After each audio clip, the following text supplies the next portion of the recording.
అనారోగ్యం, ఉద్యోగం, వ్యాపారం అప్పులతో బాధపడుతున్నారా? వెంటనే జేకేఆర్ గురువు గారికి కాల్ చేసి ఈ వెబినార్ లో జాయిన్ అవ్వండి.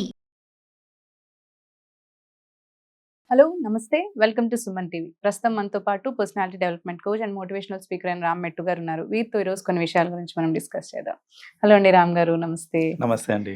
సో యాజ్ నేను అన్ని క్వశ్చన్స్ అడుగుతూ ఉన్నాను కాబట్టి మోస్ట్ కామన్లీ, అంటే నా డౌట్ కాకపోయినా నేను కామన్ రిప్రజెంటేటివ్ ఆఫ్ డౌట్స్ లాగా ఒకటి అడుగుతాను. యాక్చువల్లీ ఏంటంటే when like girl or boy or men or women and friendship ఉన్నప్పుడు మెన్స్ కి చాలా డౌట్స్ వస్తుంటాయి. Like if they are liking, వాళ్ళు లవ్ చేస్తున్నా ఇష్టపడినా కానీ అమ్మాయి ఇష్టపడుతుందా లేదా అనేది వాళ్ళకి తెలియదు. కొన్నిసార్లు కన్ఫ్యూజన్ లో ఉంటారు. ఏంటంటే తను ఫ్రెండ్షిప్ ఎక్స్పెక్ట్ చేస్తుందా, లేదంటే నిజంగానే లవ్ చేస్తుందా, లేదంటే టైం అంటే కంపానియన్షిప్ కోరుకుంటుందా అనేది వాళ్ళకి అర్థం కాదు. నిజంగా ఒక అబ్బాయికి తెలియాలి అంటే అమ్మాయి నిజంగానే తనని లవ్ చేస్తుంది అని తెలుసుకునే ఏదన్నా ఇండికేషన్స్ ఉంటాయంటారా అసలు? యాక్చువల్లీ ఎస్ ఖచ్చితంగా ఇండికేషన్స్ ఉంటాయండి. Indications or maybe we can call them hints as well. Hints ని, ఇండికేషన్స్ ని కరెక్ట్ గా పట్టారు అని అంటే కనుక you will have the clarity. ఈ కన్ఫ్యూజన్ అనేది ఉండదంటారు. సో అంటే ఆ అమ్మాయి నిజంగా నన్ను లవ్ చేస్తుందా లేకపోతే ఓన్లీ ఫ్రెండ్షిప్ ఏంటి అనేసి ఐ హావ్ సీన్ అండి చాలా మంది మెన్ ఏంటంటే అది తెలియక నేను ముందడుగు వేయాలా వద్దా అని తెలియక దాన్ని ఎలా తీసుకోవాలి ఇదంతా అనేది అర్థం కాక వాళ్ళు ఏంటంటే సమ్ టైమ్స్ ఆపర్చునిటీస్ అంటే నిజంగానే ఒక అమ్మాయి she may not be open enough. అంటే ఏంటంటే ఒక అమ్మాయి డైరెక్ట్ గా నువ్వు అంటే నాకు ఇష్టం అని చెప్పలేకపోవచ్చు. సో అలాంటప్పుడు ఏంటంటే మనం ఇండికేషన్స్ ని క్యాచ్ చేయాలి. చాలా మంది ఐ హావ్ సీన్ ఆ ఇండికేషన్స్ ని కరెక్ట్ గా అసలు ఇండికేషన్ ఇస్తుందనే విషయమే తెలియకుండా చాలా మంది ఉంటారు. సో అలాంటి వాళ్ళు కొందరు ఏంటంటే ఇండికేషన్స్ ఏం లేకపోయినా కూడా దాన్ని హింట్ లాగా తీసేసుకొని నిజంగా అమ్మాయికి నేను అంటే ఇష్టమేమో అని చెప్పేసుకొని ఫ్రెండ్షిప్ స్పాయిల్ అయిపోవడం అన్ని అవుతా ఉంటాయి. కాబట్టి I talk about a few common indications అండి. ఈ ఇండికేషన్స్ ఏంటంటే knowingly or unknowingly women side నుంచి వస్తూ ఉంటాయి. That is when we can understand that ఆ interest levels from the other side is intact అని అర్థమవుతుంది మనకి. సో అందులో వెరీ ఫస్ట్ థింగ్ ఏంటంటే ఒక అమ్మాయి తన డైలీ రొటీన్ నుంచి she will definitely spend some time for you. When I say spend for you in the sense అది టెక్స్టింగ్కి అవ్వచ్చు, కాల్స్కి అవ్వచ్చు. అంటే ఇంతకు ముందు జరగలేదు కానీ ఆ ఇంటెన్సిటీతో టెక్స్టింగ్ అవుతూ ఉంది. అండ్ టెక్స్టింగ్ లోనే ఏంటంటే కొన్నిసార్లు బ్రేక్స్ వస్తూ ఉంటాయి మనకి. సో ఆ బ్రేక్ వచ్చినప్పుడు ఏంటంటే she will continue with some other topic. So అక్కడికి అయిపోయింది అని వదిలేయటం కాకుండా ఇంకేదైనా క్వశ్చన్ రేస్ చేసి దాన్ని ప్రొలాంగ్ అయ్యేటట్టు చూడటము, అది ఫోన్ కాల్లో అవ్వచ్చు.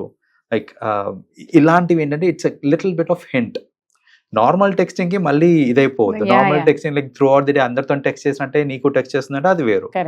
జనరల్ గా టెక్స్ట్ చేయదు, బట్ స్లోలీ ఇప్పుడు టెక్స్టింగ్ అనే ఇంటెన్సిటీ మెల్లమెల్లగా పెరుగుతా ఉంది. We're talking about all the topics, personal, impersonal అన్ని మాట్లాడుతున్నాము అని అంటే that is one prime indication అండి. ఏంటంటే టైం అనేది which is very valuable.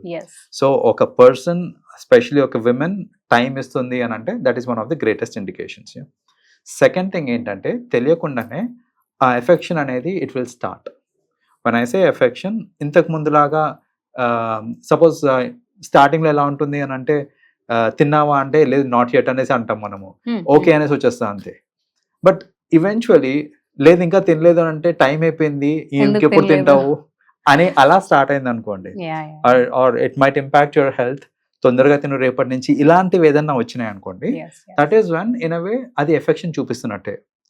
So అలాగే if you know sometimes work పరంగా కానీ if someone is little frustrated కానీ డిప్రెస్డ్ కానీ అట్లా ఉన్నారనుకోండి, అమ్మాయి she will ensure that he's out of depression.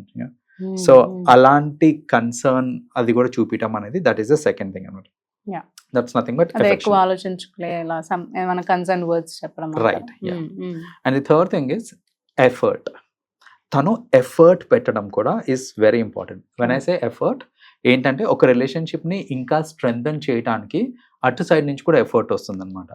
So అంటే కలవటానికి she will also take effort. Like for example initiation తీసుకోవడం అనమాట. ఏంటి వీకెండ్ ప్లాన్స్ అనేసి కొందరు ఉంటారు. వీకెండ్ ప్లాన్స్ ఏంటంటే దద్దిలాగా ఏం లేదు ఇంట్లో కూర్చొని అంటే సరే ఏం లేదా అంటే she's giving an initiation over there. Correct, ఏంటంటే అరే ఏమన్నా ప్లాన్ చేయి అనేసి, ఏంటి వీకెండ్ ప్లాన్స్ ఏం లేదు అనేసి అన్నాను అనుకోండి, నేను కూడా ఏం చేయట్లేదు అన్నానంటే దాని అర్థం ఏంటి, ఏదైనా చెయ్యి అనేసి, like plan Yeah, something so yeah, that we can meet for dinner కావచ్చు, ఫ్రెండ్స్ తో కలవటం. ఫ్రీగా ఉంటే మనం కలుద్దాం అంటే అది వేరు, Ah. ఏం లేదు అంటే దట్స్ వాట్. Yeah. సో అలాంటి హింట్స్ కూడా తీసుకోవాలి. ఏంటంటే Correct, she's taking effort to meet you, to talk to you. So ఇవి కూడా మనం తీసుకోవాలన్నమాట. వీ హావ్ టు తీసుకోవాలి, కన్సిడర్ దట్.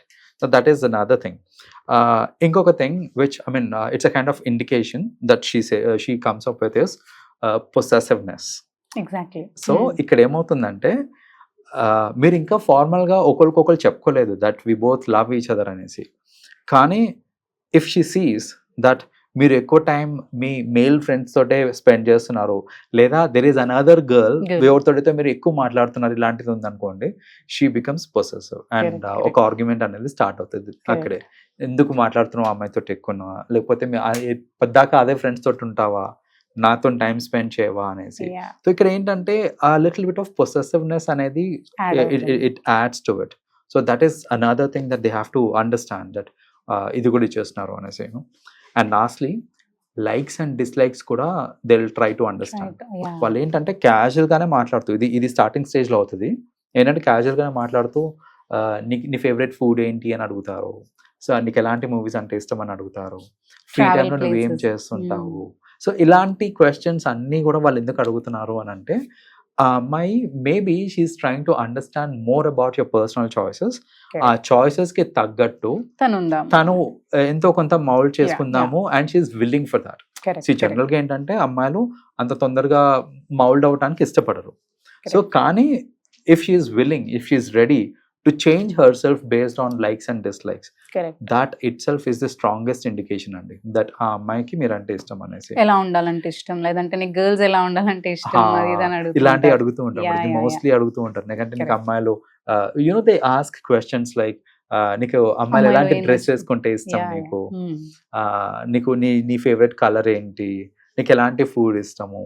సో ఇలాంటి అన్ని క్వశ్చన్స్ అడగడం వల్ల ఏంటంటే they will try to know more about what they want. దానికి తగ్గట్టు నేను లిటిల్ బిట్ ఆఫ్ చేంజెస్ ఏమైనా నా సైడ్ నుంచి చేసుకోవచ్చు అంటే ఆ చేంజ్ కూడా కనిపిస్తుంది యాక్చువల్గా చెప్పాలంటే. సో ఆ చేంజ్ కూడా కనిపించింది అని అంటే ట్రస్ట్ మీ, అలాంటి అమ్మాయిని వదులుకోవద్దు. బికాస్ ఆ అమ్మాయి she's taking effort from her and ఈ రోజుల్లో మనల్ని లవ్ చేసే వాళ్ళు దొరకడం చాలా కష్టం. సో అలాంటి కేసులో ఇలాంటి ఇండికేషన్స్ ఎవరన్నా ఇస్తున్నారు అన్నప్పుడు ఆ ఇండికేషన్స్ ని కరెక్ట్ గా పట్టుకొని దానికి తగ్గట్టు మీరు ఇచ్చేసుకుంటే, రియాక్ట్ అయ్యి ఒక స్ట్రాంగ్ రిలేషన్ అనేది ఏర్పడడానికి ఛాన్సెస్ ఉంటాయి అక్కడ మనకి. లైక్ అదర్వైజ్ మీరు అక్కడ నుంచి ఇండికేషన్స్ వస్తున్నా మీరు నెగ్లెక్ట్ చేశారు అనుకోండి, that is how I was. Like నేను కాలేజ్ లో ఉన్నప్పుడు I use to get some hints and నేను I was busy with other things and all, పెద్దగా ఇండికేషన్స్ తీసుకోలేదు. సో అల్టిమేట్లీ ఏమవుతుందంటే చాలా మంది తర్వాత రిగ్రెట్ అవుతుంటారు. ఏంటంటే అరే ఇది ఎప్పుడు తెలుస్తుంది తెలుసా, మళ్ళా జనరల్ గా ఏదైనా మీటప్స్ లో కానీ అలాగే తర్వాత అప్పుడు వాళ్ళు ఫ్రీగా ఓపెన్ గా చెప్పగలుగుతారు గ్రో అయినాక. అప్పుడు నేను ఎంతో ట్రై చేశాను, ఇచ్చాను కానీ నువ్వే పట్టుకోలేదు అనగానే రెస్ట్ చేయడం ఇప్పుడు అనుకుంటారు. సో ఇలా అవుతూ ఉంటుంది. And sometimes it is too late, like you are already married or your engaged with someone else. So ఇలాంటి అయ్యే ఛాన్సెస్ కూడా ఉంటాయి. సో అందుకనే ఏంటంటే before it is too late ఏదైనా ఇండికేషన్స్ వచ్చినాయంటే ఫ్రీగా మాట్లాడుకోండి. మీరు ఎఫర్ట్ అంటే men should take effort catching those hands, effort తీసుకొని క్లియర్ చేసుకోవాలి. అండ్ విమెన్ కూడా సమ్ టైమ్స్ మిస్అండర్స్టాండింగ్ అయ్యే ఛాన్సెస్ ఉంటాయి. అంటే అమ్మాయి ఏదో ఇండికేషన్ ఇస్తుంది, అంటే అది ఇండికేషన్ కాదు కానీ he thought it's an indication. And అబ్బాయి కనుక అప్రోచ్ అయితే విమెన్ కూడా దాన్ని పొలైట్ గా డినై చేస్తే ఏంటంటే it's kind of win win situation. So అంతేగాని దాన్ని రచ్చలాగా చేసేసి అదంతా కాకుండా అబ్బాయిలు కూడా అంతే డీసెంట్ గా అప్రోచ్ అవ్వాలి. దాన్ని ఇండీసెంట్ గా అప్రోచ్ అవ్వడం అనేది అస్సలు కరెక్ట్ కాదు. With all due respect and decency వాళ్ళు అప్రోచ్ అయ్యి క్లారిటీ కోసం ఏదన్నా అడిగితే if yes say yes, if no say no in a very polite way. So that friendship they are అనేది కీపింగ్ దేర్ ఒపీనియన్, అలా తీసుకోవాలి అంతే. అంతే మీకు ఒపీనియన్స్ ఇప్పుడు ఇష్టం ఉంటే యా ఓకే మీరు అన్నట్టు ఓకే చెప్పొచ్చు, లేదు అంటే you can deny it with polite way. దాని తర్వాత కూడా ఇంకా అదే హెరాస్ చేస్తున్నానంటే then you can go for the exactly. So అది హెరాస్మెంట్ లెవెల్ దాకా తీసుకెళ్ళకూడదు. ఎప్పుడన్నా సరే ఆ క్లారిటీ ఇన్ థాట్స్ మెయింటైన్ చేసుకోవాలి. అండ్ దే హ్యావ్ టు అంటే mutually they have to agree upon it. ఏంటంటే సరే ఇది మనకి వర్కౌట్ కాదు relationship, but let us be friends అని అంటే లెట్స్ బీ ఫ్రెండ్స్ అంతే. నా ఒపీనియన్ నేను చెప్పాను, నీకు నచ్చలేదు అంటే you can straight forward deny అని చెప్పాలి. అంతేగాని కొందరు ఉంటారు ఏంటంటే నువ్వు ఒప్పుకోకపోతే నిన్ను ఇచ్చేస్తాను, నీ మీద అటాక్ చేస్తాను అనేసి అలా ఉన్మాదిగా మారటం అనేది. గర్ల్స్ దగ్గరకు వచ్చినప్పుడు గర్ల్స్ కి చెప్పగానే నేను ఫ్రెండ్స్ దా ఉన్నాను, నువ్వు ఎలా అనుకున్నావు అది ఇదని రెబల్ అయిపోతుంది. అది కూడా అవుతుంటారు. అంటే సమ్ టైమ్స్ ఇట్స్ కొందరు ఏంటంటే క్రాస్ క్వశ్చనింగ్ చేస్తా ఉంటారు. డినయల్ వచ్చింది అని అంటే డినయల్, యాక్సెప్ట్ ఇట్. అంతేగాని మరి నీకు ఇష్టం లేనప్పుడు నువ్వు ఇది ఎందుకు చేసావు, నీకు ఇష్టం లేనప్పుడు నువ్వు నా కోసం ఎందుకు ఇచ్చేసావు. సో అంటే some times out of pure friendship చేస్తుంటారు కొన్ని. సో అలాంటి మిస్కమ్యూనికేషన్స్ ఏదైనా ఉండొచ్చు. క్వశ్చనింగ్ చేసే హక్కు అబ్బాయికి లేదు. సో మీరు అనవసరంగా ఒకసారి డినైల్ వచ్చింది అంటే రెస్పెక్ట్ హర్ ఇది డిసిషన్. అంతేకాని మీరు దాన్ని మళ్ళీ క్వశ్చనింగ్ చేసి దాన్ని ఏదో రచ్చలాగా చేసేసి అందరి ముందు తీసుకెళ్లి చేస్తే అమ్మాయిలు ఇంకా పోను ఆ హింట్స్ ఇవ్వడం కూడా మానేస్తారు చెప్పాలంటే. ఎందుకు వచ్చిన రచ్చ ఇదంతా. మొన్న ఇట్లాగే బేబీ మూవీలో మనం చూసాం కదా, నేను ఇష్టం లేనప్పుడు గిఫ్ట్స్ ఎందుకు తీసుకున్నాం, మరి నాకు ఎందుకు కనిపించాయి, ఇలాంటివన్నీ అడుగుతూ ఉంటారు. కరెక్ట్. సో ఇట్లాంటివి అవ్వకుండా చూసుకుంటూ సరిపోతుంది. ఓకే అండి, thank you so much. Thank you.